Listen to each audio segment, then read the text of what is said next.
Selamat malam, shalom. Banyak juga yang datang ya. Bagus, makin lama jemaat semakin dewasa. Jadi datangnya enggak cuma kalau Pak Eras. Oke, sore ini kita akan belajar sesuatu yang sangat strategis. Artinya sangat penting. Dalam ilmu peperangan, ada yang namanya seni berperang. Dalam ilmu peperangan kalau seseorang mau menang, yang pertama harus identifikasi musuh. Siapa itu musuh kita? Harus mengenali musuh kita siapa. Apa kelebihan dia? Apa kekurangannya? Kelicikannya di mana dia? Kekuatan dan kelemahannya apa?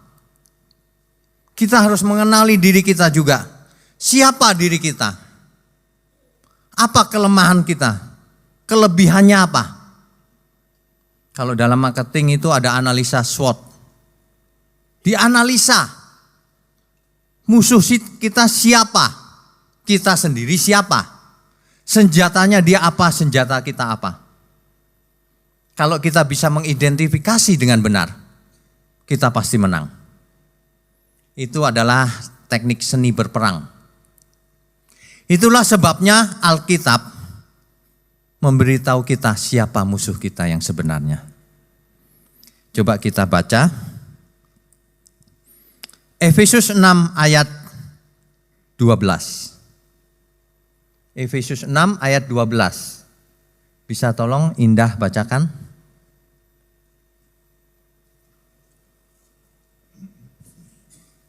Efesus pasal 6 ayatnya yang ke-12.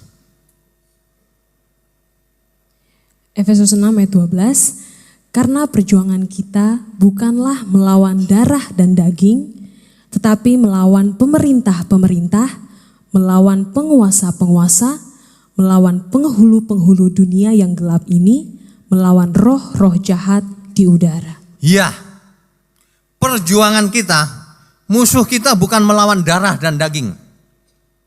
Maksudnya bukan melawan manusia, tetapi penguasa-penguasa di udara. Siapa itu? Si iblis, si setan atau iblis. Jadi kalau kita tahu musuh kita si iblis, jangan musuhan sama mertua. Kan menantu suka dari dulu cerita klasik, menantu lawan mertuanya yang perempuan juga. Kenapa ya wanita kok lawan wanita terus dari dulu? Itu di mana-mana loh. Musuh kita bukan mertua, musuh kita bukan saudara kita, musuh kita bukan teman kita. Musuh kita iblis dan antek-anteknya, roh-roh jahat di udara. Identifikasi musuh kita siapa? Mesti jelas dulu. Jangan berantem sama teman sendiri, sama saudara sendiri. Ya, identifikasi musuh. Yang kedua tolong dibaca juga 1 Petrus 5 ayat 8. 1 Petrus 5 ayatnya yang ke-8. 1 Petrus 5 ayat 8. Ya. Sadarlah dan berjaga-jagalah, lawanmu si iblis berjalan keliling sama seperti singa yang mengaum-aum dan mencari orang yang dapat ditelannya. Iya. Sadarlah. Banyak orang tidak sadar. Bahkan salah mengerti. Alkitab berkata sadarlah dan berjaga-jagalah. Lawanmu si iblis, musuhmu si iblis itu berjalan keliling sama seperti singa yang mengaum-ngaum dan mencari orang yang dapat ditelannya. Bukan mau digigit-gigit, ditelan hidup-hidup. Waduh, kalau iblis digambarkan seperti singa, artinya dia ini singa ompong apa enggak nih? Kalau singa ompong kan nggak bisa gigit ya, ngemut-ngemut doang. Singanya mengaum-ngaum mau menelan, artinya ancaman besar. Jadi jangan pernah menganggap iblis itu enteng. Nah kalau di gereja masalahnya ada gereja tertentu yang mengajarkan bahwa iblis sudah kalah. Kalau iblis sudah kalah mari kita injak-injak dia nih, seperti kecoa katanya. Alkitab berkata seperti singa. Jangan dirubah-rubah seperti kecoa. Kalau di rumah di kecoa bisa sih diinjak. Kalau singa jangan coba-coba nginjak singa. Hati-hati ya. Ini musuh kita digambarkan oleh Alkitab dengan tepat. Bahaya. Jadi hari ini kalau Bapak Ibu pernah dengar ajaran lain. Saya nggak usah sebut ajaran mana. Di gereja aja ngomong begitu, si iblis sudah kalah. Ajaran lain ngomong begini, setan itu bodoh. Waduh, setan itu licik. Bisa dibayangkan nggak kalau kita sedang berperang, lalu ada suatu informasi bahwa lawanmu sudah kalah tuh. Kira-kira ini informasi datang dari siapa? Dari lawan untuk melemahkan kita. Setan katanya bodoh. Salah besar. Karena kalau setan bodoh, kita nggak perlu berjaga-jaga. Bodoh. Tapi Alkitab berkata berjaga-jagalah. Sadarlah kamu lawanmu itu iblis. Dia seperti singa. Satu lagi ayatnya. 1 Petrus 5 ayat 9. Bapak Ibu kalau hari Minggu sore begini, kan SBT itu agak berat ya. Jadi nggak apa-apa ya ayatnya agak banyak ya. 1 Petrus 5 ayatnya yang ke-9. Lawanlah dia dengan iman yang teguh, sebab kamu tahu bahwa semua saudaramu di seluruh dunia menanggung penderitaan yang sama. Iya, semua saudara kita di seluruh dunia menanggung penderitaan yang sama. Artinya, si iblis mengaum-ngaum terhadap semua orang. Lengah sedikit ditelan habis-habis. Enggak boleh lengah, harus sadar dan berjaga-jaga. Inilah gambaran yang lengkap dari Alkitab. Bahwa musuh kita itu berbahaya. Musuh kita berbahaya. Enggak boleh dianggap enteng. Enggak boleh dianggap enteng. Jangan pernah lengah. Itulah sebabnya kita mesti tahu siapa musuh kita. Dahulu, jauh sebelum manusia diciptakan, ada satu makhluk dikisahkan di Alkitab di Gunung Kudus Allah, di dekat Kerub. Di situ ada satu makhluk yang luar biasa. Dia gambar kesempurnaan, tetapi dia berkhianat sama Tuhan. Itu digambarkan dalam Yehezkiel 28. Ayatnya yang ke-14 dan 15. Yehezkiel 28 ayatnya yang ke-14 dan 15. Kuberikan tempatmu dekat Kerub yang berjaga, di gunung kudus Allah engkau berada, dan berjalan-jalan di tengah batu-batu yang bercahaya-cahaya. Engkau tak bercela di dalam tingkah lakumu sejak hari penciptaanmu sampai terdapat kecurangan padamu. Iya, engkau tidak bercela di dalam tingkah lakumu sejak hari penciptaanmu. Artinya Tuhan yang menciptakan Lucifer dalam keadaan tidak bercacat, tidak bercela. Tuhan tidak mungkin menciptakan sesuatu yang jahat. Tetapi semua makhluk yang diberi roh, diberi Tuhan kehendak bebas. Diberi Tuhan kesadaran untuk memilih taat atau memberontak. Ini buktinya. Lucifer pun diciptakan tingkah lakunya tak bercela. Sampai terdapat kecurangan. Suatu hari Lucifer mulai curang. Coba dibaca Yesaya 14 ayat 14. Yesaya 14 ayatnya yang ke-14.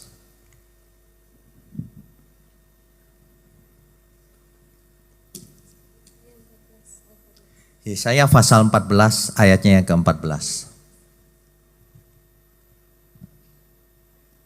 Aku hendak naik mengatasi ketinggian awan-awan, hendak menyamai yang maha tinggi. Ya, Lucifer berkata dalam hatinya, aku mau menyamai yang maha tinggi. Ini mulai kurang ajar dia. Sang ciptaan yang diciptakan begitu agung diberi kehendak bebas. Mau taat boleh, mau memberontak boleh. Dia malah mau menyamai yang maha tinggi. Ini dia kesalahan pertamanya. Kalau dibaca ayat berikutnya, nanti dibaca di rumah. Dia berdagang dengan Allah.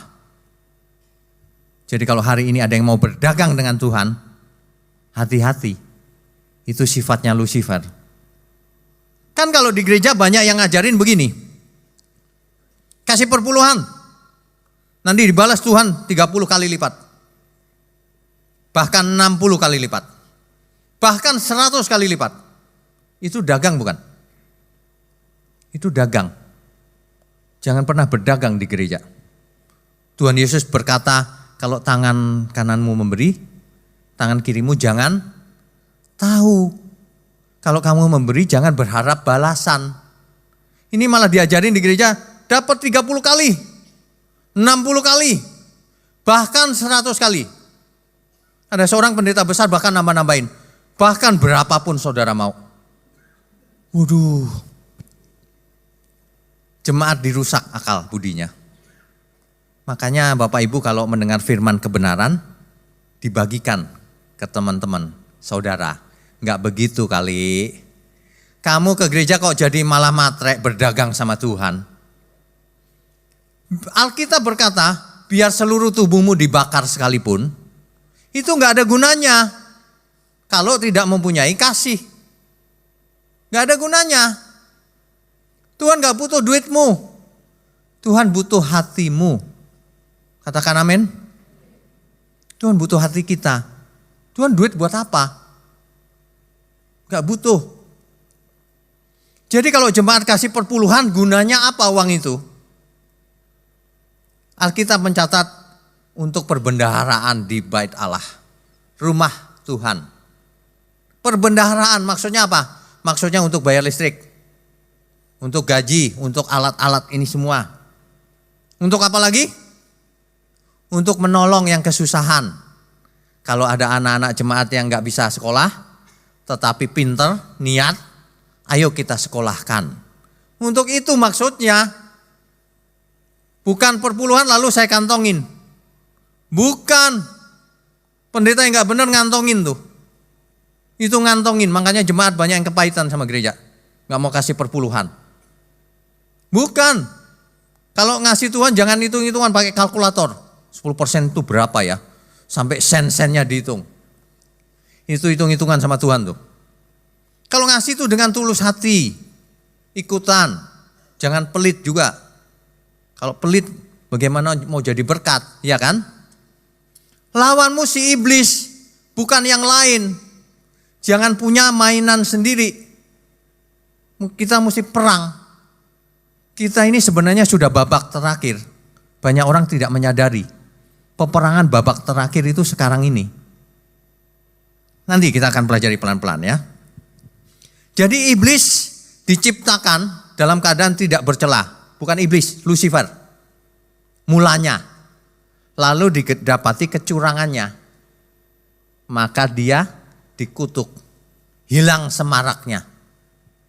Maka kalau ini Lucifer, yang mengikut ada berapa? Dia kampanye di surga. Dapat pengikut. Sebanyak 1/3 malaikat di surga. Ikut dia. 1/3 malaikat.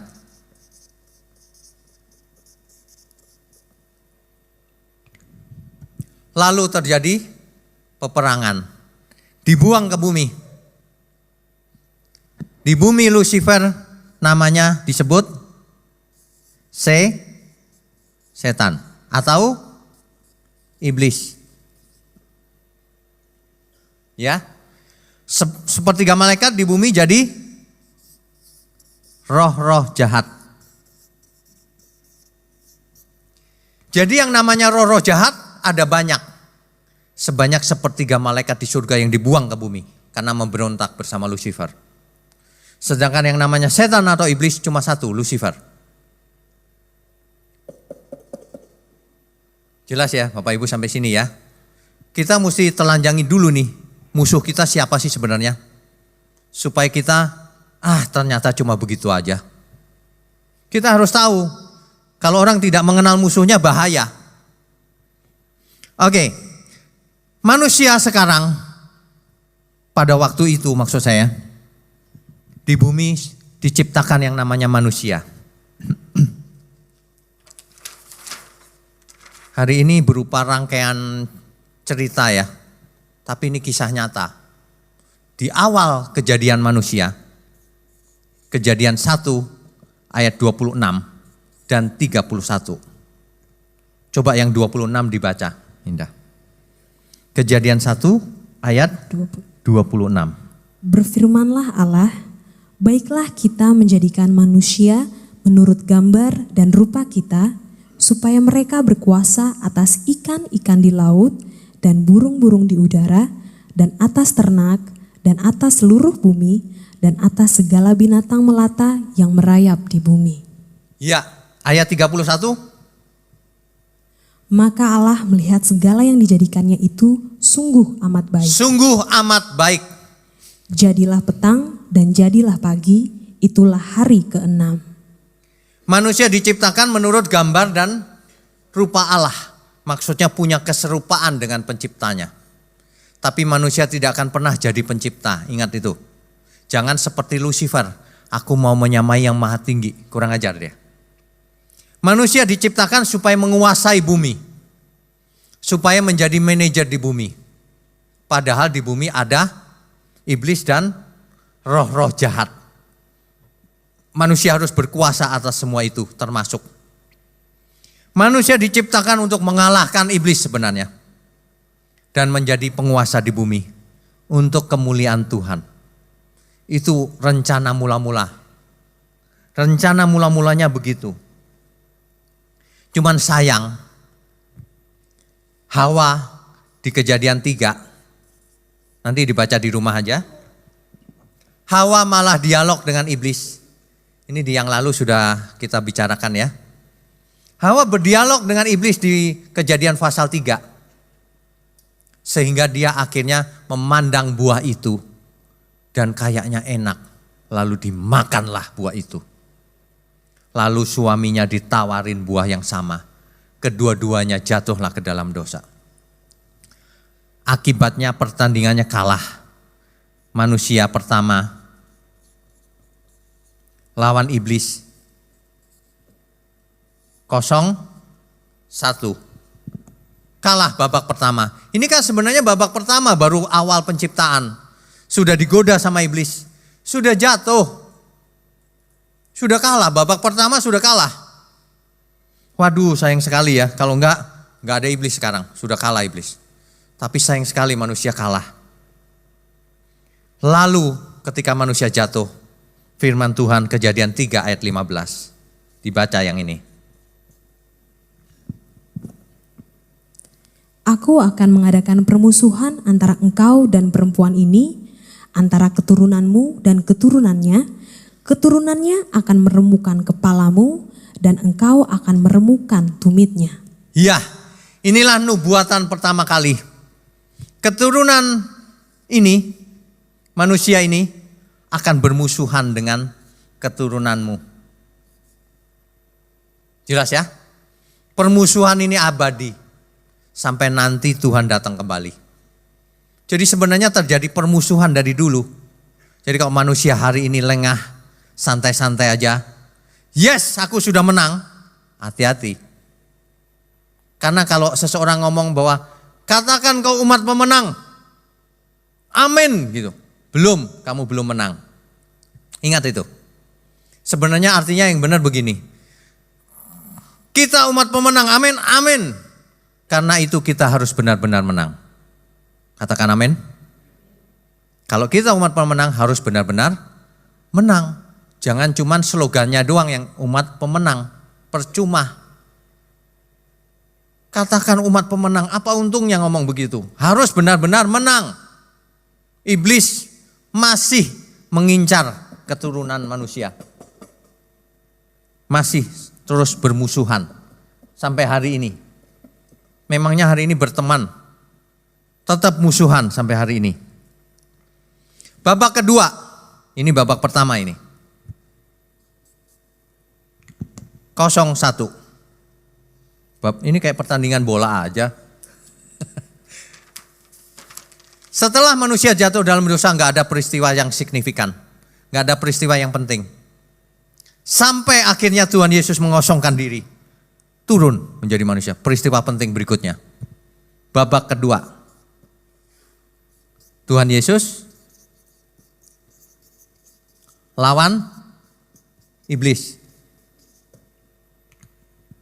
Iblis kok berani mencobai Tuhan ya?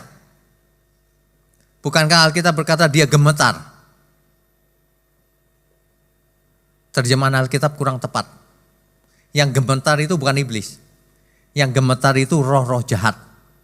Sepertiga malaikat itu kalau lihat Tuhan Yesus gemetar. Tapi iblis tidak.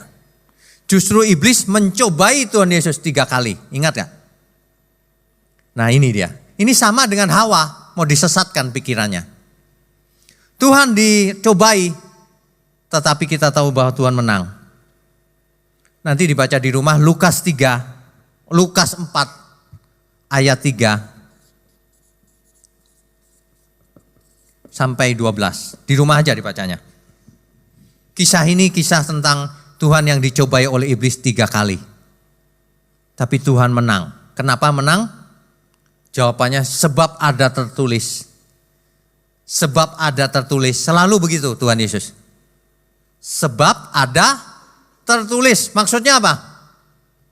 Sebab menurut firman tidak begitu. Beda dengan Hawa. Kalau Hawa jelas loh. Ketika Tuhan ngomong jangan makan buah itu nanti kamu mati. Malah dimakan. Gak sesuai firman. Kalau Tuhan Yesus gak bisa diakalin sama iblis. Nah di ayat 13 baru kita baca. Lukas 4 ayatnya yang ke-13. Tolong dibaca yang keras. Sesudah iblis mengakhiri semua pencobaan itu, ia mundur daripadanya dan menunggu waktu yang baik. Menunggu apa? Waktu yang baik. Menunggu waktu yang baik. Iblis sudah KO belum? Belum. Iblis belum KO. Menunggu waktu yang baik. Menunggu apa itu? Menunggu apa dia? Menunggu kesempatan. Menunggu waktunya. Waktu di situ kairos. Dalam teks asli Alkitab kairos. Kairos. Apa maksudnya? Yang pertama artinya waktu. Yang kedua artinya musim. Menunggu musimnya. Kok ada musim-musiman ya? Menunggu saat yang tepat. Menunggu kesempatan yang tepat. Menyerang lagi dia. Itulah sebabnya Alkitab berkata lawanmu si iblis seperti singa yang mengaum-ngaum nunggu lengahnya manusia. Itulah sebabnya di yang terdahulu tadi ada gambar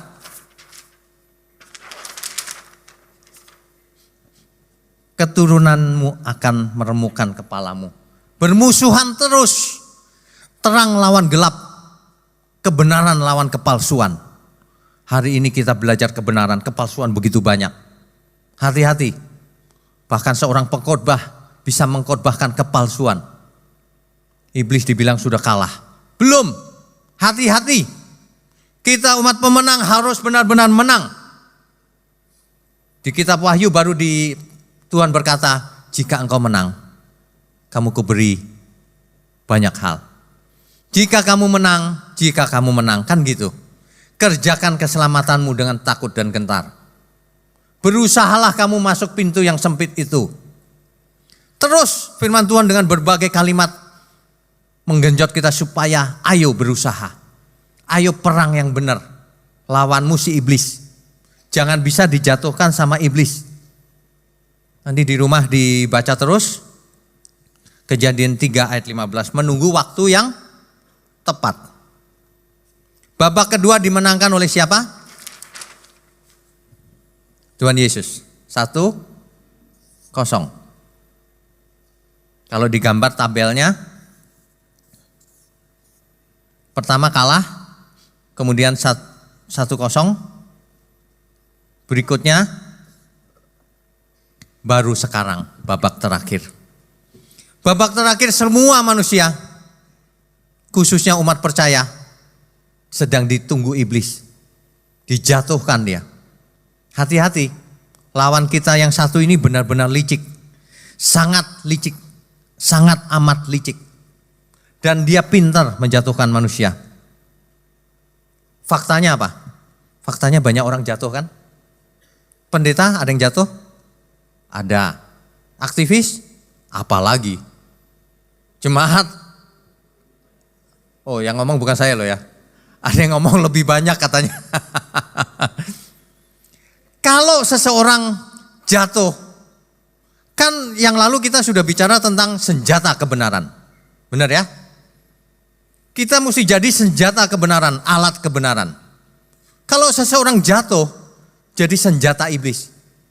Senjata kelaliman. Hati-hati loh. Apalagi pendeta. Kalau dia sampai jatuh, wah yang jatuh banyak. Karena jemaatnya ikut, dia ternyata percuma ngomong. Alat yang efektif di tangan iblis. Kalau Bapak Ibu ngomong aminnya kencang, kalau di gereja, hati-hati. Kalau jatuh nanti jadi alat kelaliman loh. Ampuh lagi, tajam lagi pedangnya. Hati-hati. Ya. Mulai hari ini, babak terakhir itu pertandingannya, perangnya 1 lawan 1. Gak bisa gini, suami gak bisa ngomong sama istrinya, istriku rajin ke gereja, aku nitip dia aja deh. Absen. Ya kalau absen bisa nitip. Keselamatan gak bisa nitip. Sendiri-sendiri. 1 lawan 1. Kamu harus menang, kata Tuhan Yesus. Kamu harus menang seperti aku menang. Harus. Gak ada pilihan lain. Kamu harus menang. Karena kalau kamu kalah, kamu hilang. Ini babak terakhir. Kok tahu sih ini babak terakhir? Karena, masih ingat gak? Kedatangan Tuhan ada ciri-cirinya. Dulu ada Raja Nebukadnezar bermimpi, yang patung itu. Kan semua sudah terjadi, tinggal yang paling bawah. Artinya Tuhan segera datang. Babak terakhir ini. Kalau menurut kitab Wahyu, gulungan-gulungan itu kan sudah dibuka semua. Bapak Ibu ikut gak ya seminar kitab Wahyu itu ya? Kalau yang ikut tahu, gulungan itu sudah dibuka semua. Tinggal menunggu waktunya Tuhan datang kembali. Iya kan? Artinya kita gak ada waktu untuk bersantai-santai. Ayo kita perang lawan iblis. Ayo kita perang lawan iblis. Gak bisa santai-santai. Gak bisa. Nah masalahnya adalah kalau lawannya ke sana, seseorang masih punya main game sendiri, suka main game sendiri, dia gak tahu lawannya menerkam tiba-tiba. Dia gak bisa fokus kepada tujuan. Gak bisa. Karena dia punya mainan sendiri. Apa itu? Segala keinginannya, diulang-ulang lagi nih. Yang mencelakakan manusia itu segala keinginannya. Babak terakhir habis-habisan nih, iblis tahu waktunya sudah singkat. Kalau seseorang hari ini masih punya keinginan, bahaya. Bahaya berat. Sebab segala sesuatu dimulai dari keinginan. Segala sesuatu dimulai dari keinginan. Coba dibaca Yakobus 1 ayat 14 sampai 15. Ini sudah dibaca berkali-kali tapi gak apa-apa. Yakobus 1 ayatnya yang ke-14 sampai 15. Tetapi tiap-tiap orang dicobai oleh keinginannya sendiri karena ia diseret dan dipikat olehnya. Dan apabila keinginan itu telah dibuahi, ia melahirkan dosa. Dan apabila dosa itu sudah matang, ia melahirkan maut. Ya, jadi awalnya begini Bapak Ibu. Mulai dari keinginan, lalu lahir dosa. Kalau sudah lahir dosa, maka melahirkan maut. Jadi segala sesuatu dari keinginan. Jadi jangan sedikit-dikit gini, ada orang selingkuh. Kenapa lu selingkuh? Gara-gara iblis Pak. Bukan, gara-gara keinginanmu sendiri. Iblis bilang, gue dijadiin kambing hitam. Orang dia mata keranjang karena dirinya sendiri, belum digoda udah mata keranjang, gimana sih? Keinginan, jangan punya keinginan. Segala sesuatu itu dimulai dari kecil, keinginan kecil. Enggak tiba-tiba gede, enggak. Ada enggak orang selingkuh? Caranya gini, ke mall, ketemu di lift, kenalan, langsung selingkuh. Ada? Enggak ada. Enggak ada pasti. Pasti dia melirik dulu. Lirikan pertama. Kemudian ada yang kedua. Ada yang ketiga pasti. Lama-lama makan siang. Pura-pura nggak tahu lagi. Setelah makan siang lama-lama makan. Cepet amat sih makan malam. Makan sore dulu. Langsung makan malam aja. Intinya selingkuh itu pelan-pelan. Makanya jangan kasih pijakan pada iblis. Coba dibaca ayatnya, itu yang pijakan itu Efesus berapa itu? Efesus 4 ayat 27. Efesus 4 ayat 27, tolong dibaca. Dan janganlah beri kesempatan kepada iblis. Kesempatan di sini teks aslinya topos. Teks aslinya topon, tapi akar katanya topos. Apa artinya topos? Artinya pijakan. Artinya ruangan. Artinya kesempatan.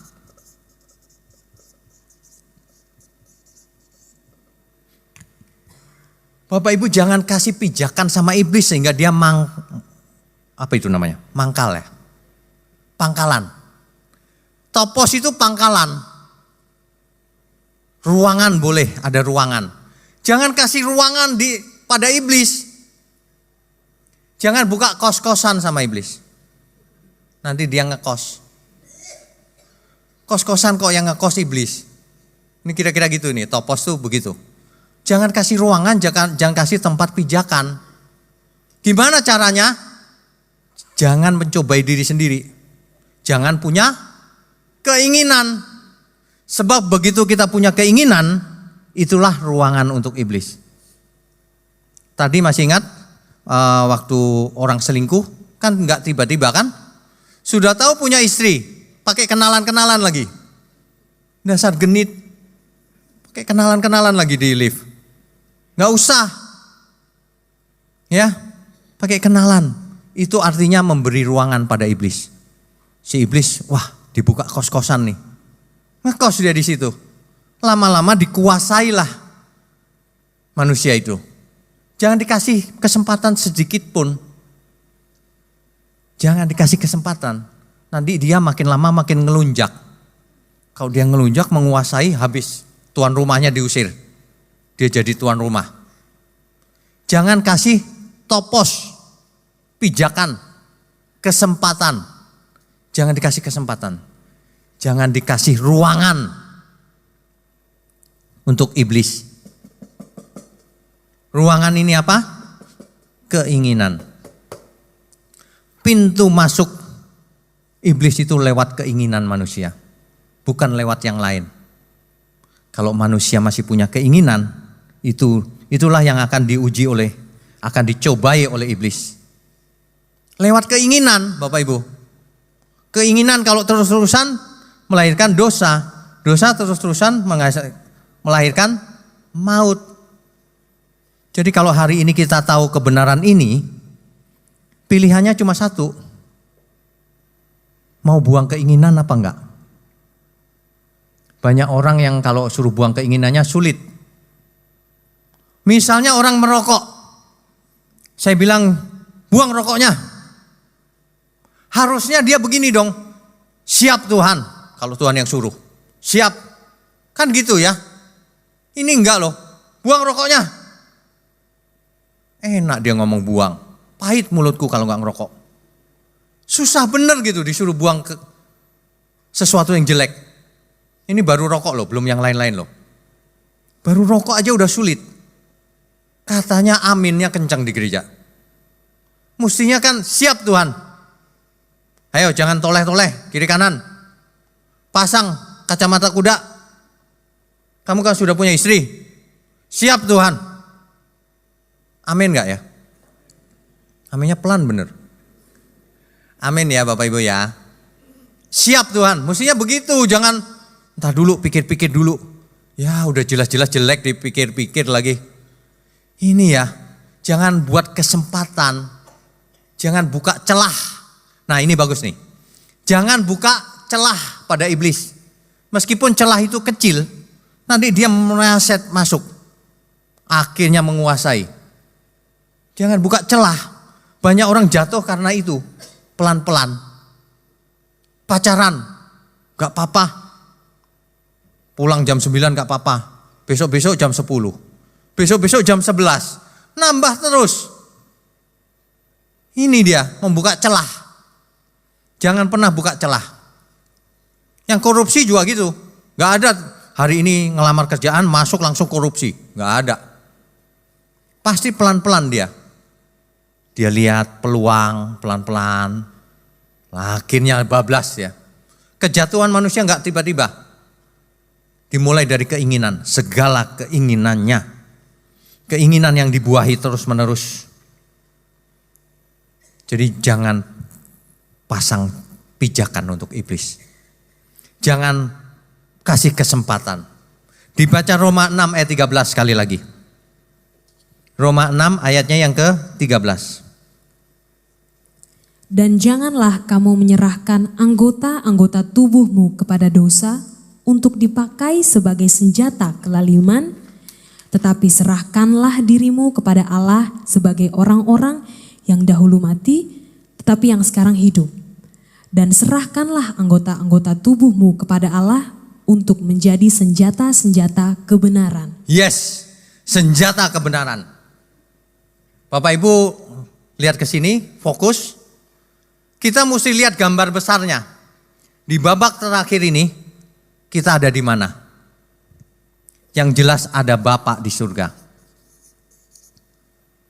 Ada siapa lagi? Ada Tuhan Yesus.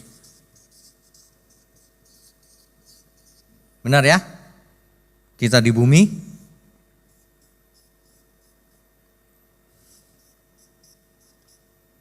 Di bumi ada siapa? Kita disertai Roh Kudus. Lalu ada siapa lagi? Setan atau iblis. Ada siapa lagi? Roh-roh jahat. Ada siapa lagi? Ada malaikat Tuhan. Benar? Oke. Kita punya apa? Kita sudah ditebus. Kita punya Injil. Kita ditemani Roh Kudus. Bahkan Allah turut bekerja dalam segala hal. Mendatangkan kebaikan bagi orang yang mengasihinya. Roma 8 ayat 28. Ini gambar besarnya. Jadi kita sebenarnya sedang seperti ini. Kita mau lawan si iblis. Kita punya kekuatan. Kekuatan kita apa? Sudah dimaafkan sama Tuhan. Sudah diampuni dosanya. Dimateraikan oleh Roh Kudus. Punya Injil kebenaran yang mengubah mindset. Disertai Tuhan dalam segala hal untuk mendatangkan kebaikan. Pasti menang lawan iblis. Karena kita dijadikan umat pemenang. Makanya kalau kita dijadikan kita umat pemenang, amin, amin. Maka harus benar-benar menang. Jangan bilang sudah menang, harus benar-benar menang. Ini gambar besarnya. Kalau kita mengerti gambar besar ini, jangan ribut soal hal-hal kecil. Banyak orang ributin hal-hal kecil. Kalau suami istri ribut biasanya soal apa tuh? Apa soal antar negara? Perjanjian politik? Kan enggak. Kadang-kadang hal-hal kecil. Udah lupakan. Hal-hal kecil lupakan. Kita lagi fokus gambar besar nih. Kalau orang pikirannya luas, dia enggak akan ribut hal-hal kecil. Kalau hal-hal, kalau orang masih selingkuh, dia enggak tahu gambar besar ini. Hari gini masih selingkuh. Hari gini masih korupsi. Hari gini masih matre. Hari gini masih pelit. Pelitnya minta ampun. Gimana mau menghadap Tuhan? Bagaimana berani ngaku anak Tuhan? Bagaimana bisa dipakai Tuhan sebagai alat kebenaran? Gak bisa. Susah. Pelit. Masih memiliki dirinya sendiri. Buang semua itu keinginan. Buang semua hasrat pribadi. Buang semuanya. Supaya bisa belajar yang baru. Sebab kalau mangkok hati kita masih penuh dengan keinginan, gak bisa belajar yang baru. Gak bisa diisi kebenaran. Harus dikosongkan dulu, baru jadi muridku kata Tuhan. Baru bisa diisi kebenaran. Masalahnya adalah, mangkok jiwa kita itu tidak punya dasar. Jadi diisi berapapun, gak pernah penuh. Makanya gak ada orang yang puas dengan segala keinginannya. Gak ada. Orang yang kaya tetap pengen lebih kaya. Pengen lebih kaya, udah terkenal masih kurang. Apa saja kurang. Gak ada yang puas, mangkok hatinya itu gak ada yang puas. Makanya mesti dikosongkan, percuma. Gak ada gunanya semua itu. Kosongkan, diisi dengan pikirannya Tuhan. Jangan cuma dikosongkan, berkali-kali saya ngomong soal itu ya. Kalau mangkok jiwa kita dikosongkan, kalau mangkok jiwa kita dikosongkan, jangan dibiarkan kosong. Kalau agama tertentu kan kosongkan keinginan, udah biarin kosong.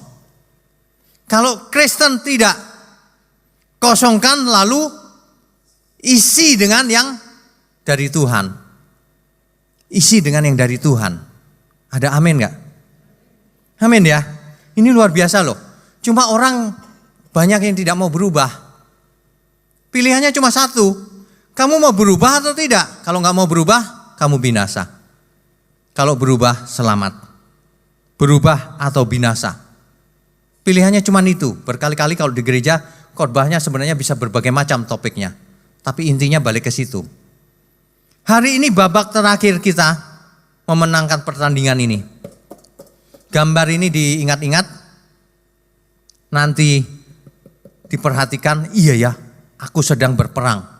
Iya ya, Tuhan kasih exousia, kasih fasilitas untuk menang. Ini kan fasilitas dari Tuhan nih. Lawanku si ini, aku harus menang karena aku umat pemenang. Aku gak mau ribut hal-hal kecil. Gak mau ribut hal-hal kecil mulai hari ini. Jadi kalau punya mertua yang cerewet, ya udah diem aja. Udah gak usah ribut-ribut, diem aja, biarin cerewet, biarin. Cuma cerewet tok kan gak masalah. Lawan kita ini loh, bukan mertua kita. Jadi kalau ada saudara kita yang pelit, ya udah biarin aja. Bukan musuh, dia cuma belum ngerti kebenaran.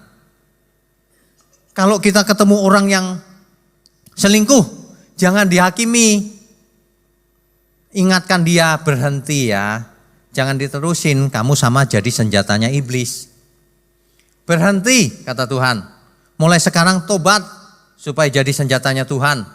Sebagai alat di tangan Tuhan. Nah mestinya begitu. Ada amin gak ya? Makanya lagu di Rehoboth, lagu yang itu lagi. C ya. Tuhan, aku rela mengosongkan bejana jiwaku ini. Harus dikosongkan bejana itu. Gak ada cara lain. Harus dikosongkan supaya bisa diisi dengan yang baru. Dikosongkan dari apa? Dari segala keinginanku dan semua hasrat pribadiku. Tapi jangan dibiarkan kosong. Diisi dengan yang baru, yang dari surga. Tuhan, penuhi aku dengan gairah surgawi yang suci. agar apapun tak ku ingini lagi, hanya Engkau hartaku abadi. Supaya dikosongkan, supaya bisa diisi dengan gairah surgawi. Supaya kita mengerti harta kita satu-satunya Tuhan. Sehingga suatu hari kalau sudah waktunya kita pulang, tapi jangan buru-buru mati. Kalau sudah waktunya boleh. Kalau sudah waktunya barulah saat ku pulang menghadap Bapa. Hanya Engkau yang ku miliki. Kerinduan hatiku, kehausan jiwaku, dapat ku menghadap wajah-Mu. Kan begitu ya mestinya ya. Mestinya sebagai anak Tuhan itu kita seneng banget, happy banget gitu. Kalau sampai kita murung ada sesuatu yang gak benar. Kita punya segala hal yang dibutuhkan sebagai umat pemenang. Katakan amin. Aku mau jadi alat di tangan Tuhan. Senjata kebenaran. Aku gak mau jadi sandungan. Aku mau jadi dipakai Tuhan. Luar biasa. Dulu aku salah Tuhan, ampuni aku. Aku dulu bikin salah, ampuni aku. Mulai sekarang ku arahkan hidupku untuk jadi senjatanya Tuhan. Untuk jadi teladan. Untuk menyelamatkan banyak jiwa. Untuk menjadi garam dan terang dunia. Untuk menjadi agen-agen pengubah. Semua orang yang dekat aku merasa dekat dengan Tuhan. Semua orang yang melihat perbuatanku, melihat kasihnya Tuhan. Itu baru hebat. Tuh, tapi Pak, aku punya masalah ekonomi. Kerja. Tapi Pak, anakku gak bisa sekolah. Pinter tapi. Sini kita sekolahin. Ayo, kurang apa lagi?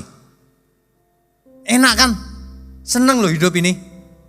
Kalau kita ketemu saudara kita ya. Kita ini saudara loh di dalam Tuhan. Meskipun secara kandung tidak, tapi dalam Tuhan saudara.